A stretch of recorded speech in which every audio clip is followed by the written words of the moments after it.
When the animals we eat are eating plastic, it's no surprise it's ending up in us too. The cow's stomach is full of garbage, waste, like nails, plastic, marble. Plastics are everywhere, and still, we treat them like they're disposable. We cannot recycle our way out of this problem anymore. Coming up, we dig into the plastic problem hiding in plain sight in your online shopping cart. Over 7 billion plastic bags are going to be used by 2030 by UK shoppers alone. So that's, it's over 1 billion a year. And when you travel, do your eco-values stay grounded while you take off? I mean, if you go on vacation, you don't want to care about these things. In a way, that's the point I'm making. Just 2 degrees is on. Now, That's one of the reasons you go on vacation, to forget about your daily worries.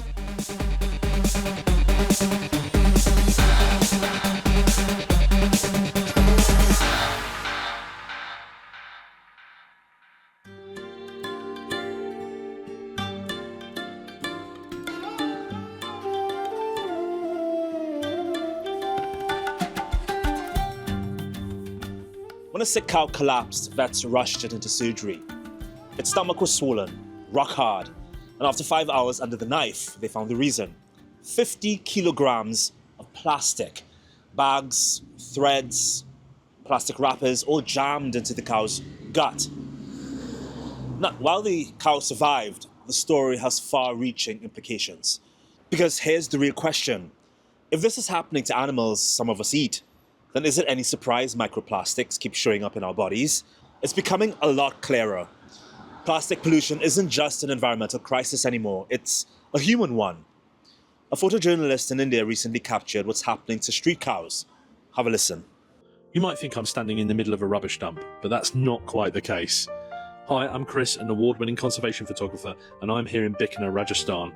This is a carcass dumping site home to thousands of vultures, including Himalayan and Eurasian griffon, Egyptian and Cinereous vultures, plus hundreds of steppe eagles. But after the vultures and stray dogs have had their fill, what's left of these carcasses? Mounds of plastic. But where does it all come from? Well, the stomachs of sacred cows is the answer. With no food in the cities, they eat plastic waste. When the vultures finish their dump carcasses, over 20 kilograms of plastic can be left from just one cow. But what impact is this having on these vital yet misunderstood birds? I think it's time to rethink plastic waste before it's too late. We reached out to an animal welfare network in India to learn more. We've been seeing a lot of footage recently. Obviously, this is not new to you, but it is new to us. The idea that cows across certain parts of India, when they are, I guess, homeless and don't have enough to eat, they are turning to plastic waste. How often do you see this at your sanctuary? Yeah, we often see many of the animals, many of the cattle we are having in our shelter homes suffering from the same situation. They have eaten a lot of plastic waste, not just plastic waste, they have also eaten like the tin cans, small pieces of tin cans, small pieces of caps, plastic Did you say tin cans? They're eating tin? Yeah, little bit pieces of tin cans. What does that do to the insides of their stomachs? It is very harmful for them, like it causes ulcer inside the stomach. Usually they don't show any of the symptoms in the first 2 stages, but when they show some of the symptoms, it is not in our hands to save those lives. When you say first 2 stages, what do you mean? I like when an animal eat the plastic waste or any sort of waste, first 2 stages they just try to cope up with the waste, but these are 2 stages when they are trying to cope up with this plastic waste and rest of the other waste. But third stage is the stage when they show some of the symptoms, when we have to treat the cow or animal, but that was out of our hands. We cannot do anything for that animal because they are totally used, not they are totally harmed and cannot be restored. At the third stage they have a huge sort of ulcers and bloating problems, so many of the problems which we cannot cure with any of the treatment. Maybe I can ask how big a plastic waste problem India has for this to be happening. Obviously, every country has its own issues with plastic. When it comes to India, it's rare for us to talk about stray cows. We talk about stray dogs more often than anything else, and cats. But cows are a lot bigger. They require a lot more food, more energy to carry themselves. How big is this problem of stray cows as it connects to plastic waste? So we opened Doon Animal Welfare with the only main motive that we should save the cows from the waste eating and getting injured and sick. So we just planned, like, we have 2,200 kettles with us.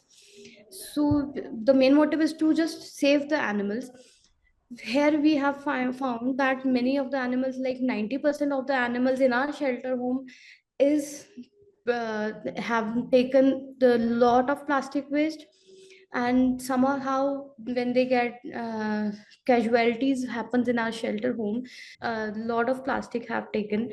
We cannot save animal with so much of plastic, and 50-60 kgs of the huge amount. Not even the plastic caps, polythenes, tin cans, many of the other plastic was also be involved in the rumor of the cow in the stomach of an animal, which is so pathetic condition we have seen. Many governments have shown bold leadership in the fight against crime, illegal drugs, and infectious disease. But when it comes to plastics, the approach has been different. That's partly because of the massive amounts of money involved. Combine that with our dependence on plastic, and it becomes a difficult, even dangerous pollutant to tackle. For decades, companies that profit from plastic have leaned on this conundrum, but times are changing, and so are we. More and more of us are choosing alternatives that protect the planet. And now that's the new conundrum that many corporations are trying to consider. Reduce, reuse, recycle. It's worth it. It is worth it. We've all heard it, chanted it, taught it to our kids. It's been nearly 50 years since that slogan became a rallying cry for the planet. But here's the twist. What if I told you that some of the world's biggest plastic producers embraced that slogan too? Not to solve the problem, but to protect their bottom line. Turns out they've known the truth for decades. Since the 1950s, internal documents show corporations understood recycling would barely put a dent in the plastic crisis. And yet most of it ends up exactly where you'd expect: the ocean, the incinerator, or buried in landfills. A 2024 study found that nearly half of all global waste comes from just 56 companies. Among them, Coca-Cola, Pepsi, Nestle, the household names. We cannot recycle our way out of this problem anymore, and the only way that we can truly solve the problem is solving it at the source, addressing it at source from the very beginning of the whole cycle. And that means reduction of the total number of single-use plastics ever produced. But even as some countries place bans on single-use plastics, loopholes remain. Take this. In the UK alone, online fashion retailers are on track to ship nearly 7 billion plastic bags between 2025 and 2030. That's 3 million bags every single day. Consumers actually want to move away from plastics. They want to move more to paper and cardboard packaging solutions. So packaging companies and also retailers have a really important role to meet that consumer demand as well. In 2022, representatives from 173 countries endorsed a legally binding treaty to end plastic pollution. But there is still no global consensus as petrochemical producing nations delay action. We voiced our strong concerns about ongoing calls by a small group of countries to remove binding provisions from the text that are indispensable for the treaty to be effective. Now, in the face of mounting pressure, plastic producers are rolling out their next act: advanced recycling. We're working on technologies to reduce, we're working on commitments. We need to make sure that we collect back all the products we use. We need to collect it back, and we need to reuse it to establish the circular economy. You may be thinking, I've seen this movie before, and you're right. An investigation by the Center for Climate Integrity and a number of NGOs found only 1 to 14% of materials processed via advanced recycling can be used to make new plastic products. More troubling, the researchers say companies are now advocating to break down the waste into plastic-to-fuel feedstocks. It's not advanced, and it doesn't recycle. What advanced recycling is best at is turning plastics into transportation fuel. that is then burned and turned into carbon dioxide into our environment. So while companies push shiny new solutions, campaigners are sounding the alarm. They say this isn't innovation, it's a distraction. And the real answer isn't fancy, it's clear. Ban single-use plastics and end plastic pollution once and for all. UK e-commerce has exploded from under 2 billion pre-pandemic to nearly 700 billion today. That's in pounds. That's a massive shift. How has this digital boom reshaped your relationship with plastic packaging? Yes, well, that's right. We've done some research to look into what's happening around plastics in fashion industry, specifically when it comes to our online shopping habits. And the UK is the worst within Europe on the research that we've done. And over 7 billion plastic bags are going to be used by 2030 by UK shoppers alone. So that's, it's over 1 billion a year. And that's 130,000 per hour, which is really quite a startling number. So we just wanted to do some research to understand this better and look at what the alternatives can be, like moving towards paper and cardboard-based packaging. Yeah, your research at DS Smith shows that only 9% of plastic bags are reused or recycled. The rest are either burned or sent to landfills, unfortunately. Why is that number still so low? Doesn't the government plastic bag charge cover online sales as well? Yeah, you're right. Around 91% of those bags are going to landfill or incineration, and we'd like to see that stopped. So the levy that was introduced for plastic bags for our high street shopping was really successful, and we've seen a 98% reduction in plastic bags for us when we do go shopping on the high street in our bricks and mortars. But that does not apply to online shopping, and that's the change that we'd like to see, is that what's really worked well when we've been shopping on the high street really should also be applied now to the e-commerce, to online shopping, because we don't want all of that great work that's been done with plastic bags when we're out and about to then be undone by all of the home shopping that we do instead. And then, of course, legislation can only take us so far. Do you think that what we really need is maybe a cultural or mindset shift around waste and consumption? Yeah, I think there's a role really for legislators to be able to encourage and provide that incentive to shift. But our consumer research has also shown that consumers actually want to move away from plastics. They want to move more to paper and cardboard packaging solutions. So packaging companies and also retailers have a really important role to meet that consumer demand as well. Let me take an example from the US, which the government there, the Trump administration, has changed its position to environmental issues. They've taken up issue against plastic straws. So they've completely changed the policies in federal agencies. They no longer use paper straws. The plastic straws are now reintroduced. Is it similar? Do you see a similar behavior towards plastics and environmental issues in the UK? Because as you mentioned before, this is not just a government prerogative. We as people as well have to initiate this change and change the way we use things. Plastic is it. I said beautiful. I think it's not gonna save the world, Scott. That's my opinion. I mean, if you wanna enjoy your drink, you wanna drink that with the straw. The paper straw is just melting your mouth like toxic paper in your body.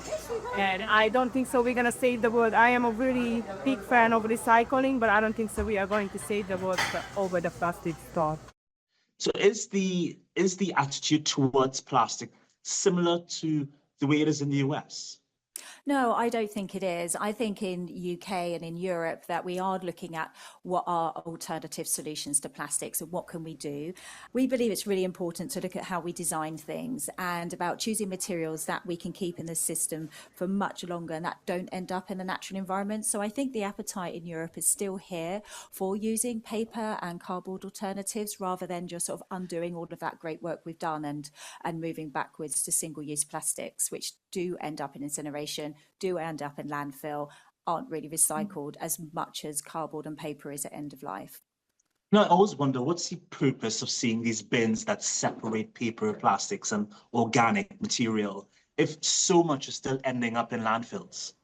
Yeah, well, the UK actually has a really good recycling rate for paper and cardboard, and it also does for glass and for cans. So these are the areas that we like to see source segregation when it comes to recycling. And that's why it's really important to make sure that we are recycling these things where we can separate them, because it then makes it a lot easier for recycling when they do get to our facilities to be able to do that. So no, absolutely feel that there's a place for this. It's really important. And actually there's more that we could do to recycle even more of these materials going forward. That said, you did mention earlier that we will be seeing a lot more plastics being used by 2030. What exactly do you want to see from the government to change that trajectory? Yeah, well, what we'd really like to see is legislation come in to apply to online shopping as it has done on the high street. It can Is that really likely to happen anytime soon? Is the government looking at that? Well, this is what we're calling out for the government to do, because we feel very much that legislation can speed up that switch. And really, legislation makes us more demanding. It makes us see that rules need to evolve. With consumer behaviour, we're seeing that we want to make that shift away from plastics that are ending up in landfill and incineration. And legislation is just one of those key factors that really just helps move that agenda along and just really opens up that debate and moves that discussion forward. Samantha, do you use plastic straws, plastic bags? I do not use plastic straws at all. I've actually got some metal straws at home, which are reusable because I can clean them and wash them and reuse them again. And I really do not use plastic bags, especially when I'm out and about shopping. I will take my reusable bags that I've got, or when I'm shopping online, if I have the option for the item to come as it should in its normal packaging, I opt for that. So as much as possible, we reduce plastics. And I really do make conscious decisions when I'm buying. Is it in plastic? Do I need it? Can I buy it in singular use as well? So I do think people do have a much bigger role to play when it comes to thinking about sustainable purchasing decisions. But we also do need the people that we buy our products from to think about that as well. And if I use one example, Zalando, they've been using paper and fibre-based packaging for their online delivery since 2020, and it's really well received. So it just shows that it can be done, and we just need more retailers thinking like that. Nice to see you walking the talk, Samantha. Thanks so much for speaking with us. No, you're very welcome. Thank you. While we figure out the relationship we have with the plastic we get when we make online purchases, our synergy with it is a lot clearer when we go on holiday. Think about it. Do you care as much about consumption and waste and how you use plastics when you travel to another country? Well, it's a topic that came up during my chat with Ben Lynham of the Travel Foundation, which has revealed the top locations for sustainable travel ahead of summer 2025. When it comes to climate impact and sustainability, what's actually the best destination for UK travelers right now? Which country is getting it right? Denmark hits the number one spot on the index. And it tends to be at the top. The cluster at the top there is basically sort of Scandinavian, Nordic countries. And they do tend to do well on many of the indices that have been included within the index overall. If you look at a place like, say, Bali, which is, struggling, it's overwhelmed by environmental strain, litter, careless tourism. Why do you think there's such a disconnect still about between how people travel and how they say they care about the planet? I think that there's a real need for the tourism industry to reshape, and it's very hard for an individual to do to make that difference themselves. I think the Good Trips Index is a way of trying to empower travelers, in this area, because otherwise, how can you think about destinations and places to go, and when you're there, what issues should you be most mindful of when you're actually in a place? But at the end of the day, if we're saying, try to think more carefully about where you fly to. Try to make sure that when you're there, that things are recycled, and be mindful of how busy a place is and that sort of thing. Well, really, some of those things are really hard for any individual to really kind of cope with.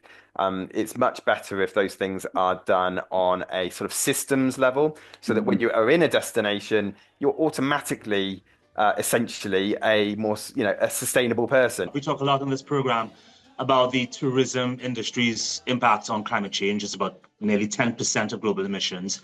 And we talk generally about flights, transport, but a lot of those emissions come down to what we do when we arrive at those locations: plastic waste, the overuse of water, just the fact that we sometimes have our towels changed at hotels on a daily basis. It all adds up. Do you think host countries are afraid to impose or introduce stricter sustainability rules out of fear of scaring tourists away? I don't think that, no. Why are they not doing more? I think a lot of it is down to know-how, and maybe even, maybe even thinking about the list that you just put down there of things that need to happen. I mean, we can be really. You go on vacation, you don't want to care about these things. That's one of the reasons you go on vacation, to forget about your daily worries. We don't care about how much we use. And that's the point that's in a way, that's the point I'm making. It shouldn't be down to the individual really to have to be concerned about these things, just by virtue of being in a situation where sustainability is kind of built in.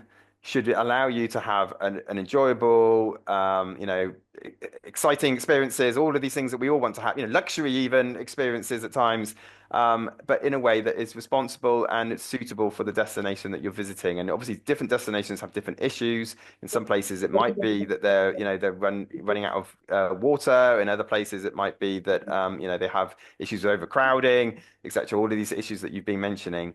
But I think that there was a lot of misunderstanding about the which are the impacts that really matter. So again, absolutely, if you're talking about climate change, the issues that you really should be thinking about is how you're getting there, how the transport when you're there, and then from a hotel perspective, it's really heating and cooling and food.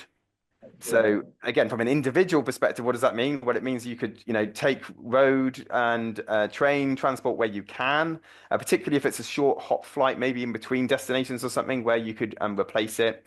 It also means doing things like being careful with your own aircon and that sort of thing. Just, don't go absolutely over the top with it. It's not comfortable for you anyway if you really freeze your room down to kind of sub-zero temperatures.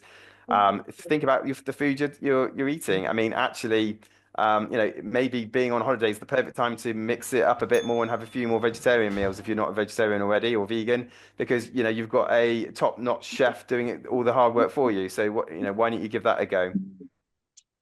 Ben, some countries already have environment taxes for tourists. I had a few. New Zealand's International Visitor Conservation and Tourism Levy. Bhutan has a sustainable development fee. Denmark has an eco-friendly aviation tax. Do you think this is the future of travel? Do you think the rest of the world is ready for the shift? I think that it's certainly a trend, and it's more and more destinations are introducing these sorts of taxes. And I think if you think about it, I think the word tax makes most people recoil.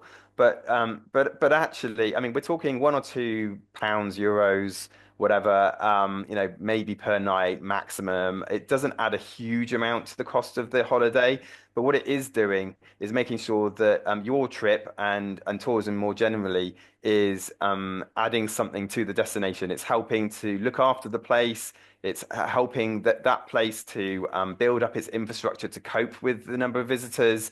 In a way, what's not to like about it? I know it's a tax. That sounds bad, but what we're really trying to do is make sure that tourism is benefiting all of the destination, all the people there, all of the residents. There are many residents in a place that have got nothing to do with tourism particularly. How are they benefiting from the fact that they have people on their streets and in their buses and all these things?